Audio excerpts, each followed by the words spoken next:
안녕하세요, 기리세이 기리시입니다.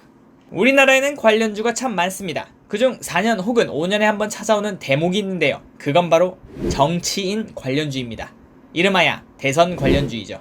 아마 여러분들 머릿속에 수많은 기업이 지나가고 있을 겁니다. 오늘은 그중 하나인 남선알미늄을 알아보겠습니다. 생각보다 엄청난 전통을 자랑하는 기업입니다. 무려 1947년 그 유명한 미국의 외교정책인 트루먼 독트린 발표가 있던 해부터 있었던 기업입니다. 그리고 놀랍게도 이 회사는 알루미늄 사업 부분을 영위하고 있습니다. 아무도 모르셨을 겁니다. 하하하하. 그리고 지금은 자동차 사업 부분 또한 매출을 늘려가고 있는 역사가 오래된 기업 중 하나입니다. 아마 이 영상을 보고 계신 모두는 이 기업이 이낙연 전 국무총리의 관련주라는 걸 알고 계실 겁니다. 간단히 설명하자면 남선알미늄은 그 계열 관계인 SM그룹 삼원기업의 이계연 전 대표가 이 전 총리의 친동생이라는 이유로 부각되었습니다. 이 전 대표는 지난해 11월 대표직을 사임했지만 현재 삼원기업 고문으로 재직 중입니다. 이 정도면 충분한 설명이 되셨을 겁니다. 그러나 주린이분들은 에잉? 이게 어떻게 관련주죠?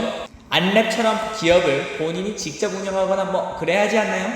맞습니다. 하지만 우리나라는 엄청난 나라입니다. K 주식에는 무려 바이든 관련주, 힐러리 관련주도 있습니다. 과연 그분들이 그 회사를 직접 운영했을까요? 아닙니다. 그냥 동문이라는 이유 하나로 관련주로 엮여 움직이기도 합니다. 그리고 차기 대선주자 선호도를 보시겠습니다. 예전부터 꾸준히 이낙연 전 총리가 1위를 차지하고 있는 모습입니다. 그리고 오늘 이재명 지사가 역전을 했습니다. 그래서 보시다시피 오늘 위아래 갭이 9%가 넘게 차이나는 변동성 큰 하루가 되었습니다. 이럴 때 더욱더 테마주는 극성이 됩니다. 그 이유는 기대감이라는 것이 커져버리기 때문이죠. 모두가 지금쯤 생각하실 겁니다. 아, 정말 주식시장은 비이성적이구나. 이런 테마주는 안 해야지. 난 가치 투자자니까. 맞는 말입니다. 하지만 투자란 무엇일까요? 가치 투자도 투자고 모멘텀 투자도 투자이며 비트코인 투자도 투자입니다. 다만 얼마나 위험한가의 차이입니다. 하지만 테마주 투자를 하는데 안전하게 할 수 있다면? 과연 이걸 잘못된 투자라고 할 수 있을까요? 오히려 이 방법이 있다면 모두가 서로 권할 겁니다. 그럼 안전하다는 게 무엇인가? 바로 공부에서 나옵니다. 이 주식에 대해서 많이 알면 많이 할수록 테마 투자에서 가장 위험한 증자, 시비, BW, 상장 폐지 등은 충분히 피할 수 있습니다. 한번 같이 공부해보시죠. First, 일봉입니다. 120일을 기점으로 반등과 거래량이 적지 않게 나오는 모습입니다. 중요한 점은 61선까지 돌파를 해주느냐입니다. 주봉을 보면 과거 2번이나 60주선을 지지하는 것을 볼 수 있습니다. 코로나일 때도 지지를 했으니 만약 언젠가 60주선을 만난다면 충분히 매력적인 가격이 될 수 있습니다. 월봉입니다.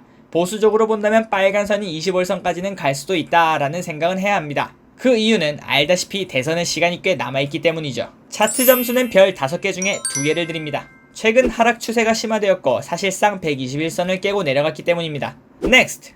테마 점수. 이낙연이라는 대선 주자는 명실상부한 최고의 플레이어입니다. 그 누구도 반박할 수 없고 오히려 혼자 가는 것보단 이재명 지사와 함께 움직이며 기대감을 더 올리는 것이 투자자들에게는 더욱 매력적인 상황이 됩니다. 그리고 대선 주자란 한 나라를 5년간 움직이는 사람을 뽑는 것입니다. 우리나라의 단언컨대 이거보다 더 큰 테마는 없다고 말씀드릴 수 있습니다. 테마 점수는 5개 중에 4개 드립니다. 1개를 부족하게 드린 이유는 사람은 언제나 실수가 나올 수 있습니다. 그 부분은 전혀 예측이 불가능한 부분이라 4개를 드렸습니다. Next! 사업 보고서. 남선알미늄은 알루미늄 사업과 자동차 사업으로 나뉘어 있으며 비율로는 알루미늄 약 50%, 자동차 사업부 약 35%, 기타 15%로 나뉘어 있습니다. 그중 자동차 사업의 매출이 늘어나는 추세이며 알루미늄 매출은 줄어드는 추세를 최근 보이고 있습니다. 경기 변동의 특성이 누구보다 심한 기업입니다. 자동차 사업은 경기 침체기에는 특히 감소하는 경향을 지니고 있으며 그리고 알루미늄 사업은 전량 수입에 의존하기 때문에 환율, 알루미늄 원재료 가격에 큰 영향을 받습니다. 이 말은 아무리 기업 운영을 잘해도 상황이 이상하게 흘러갈 수 있다는 소리입니다. 원재료 값에 휘둘리는 대표 기업 중 하나인 육개주를 보시면 쉽게 이해가실 겁니다. 지금 보시는 것은 알루미늄 가격입니다. 최근 갈수록 가격이 줄어들고 있어 원재료 값이 줄어들어 실적이 개선될 수도 있어 보입니다. 그리고 특이점은 전년비 변동률이 10%가 넘을 때도 있어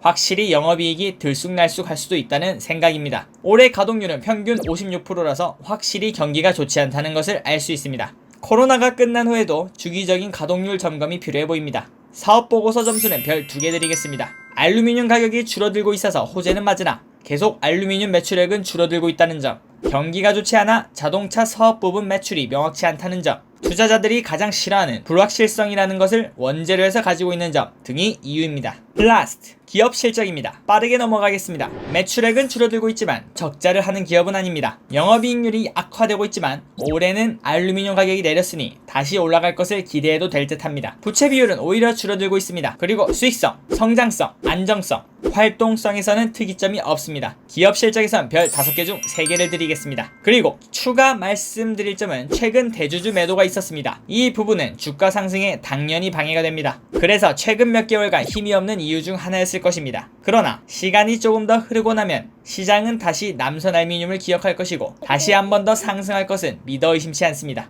네, 지금까지 남선알루미늄 설명서를 보았습니다. 현재 퍼 35대로 싸지 않은 가격, 하지만 이낙연 전 총리의 이름값으로는 오히려 쌀 수도 있는 가격, 적자 한번 내지 않고 70년 이상 전통이 있는 기업, 최근 대주주 매도가 있었지만 유상증자나 상장 폐지는 걱정 없이 투자할 수 있는 기업. 자, 여러분들은 22년 3월에 있을 대선까지 아기 사자처럼 꿈을 먹고 자라시겠습니까?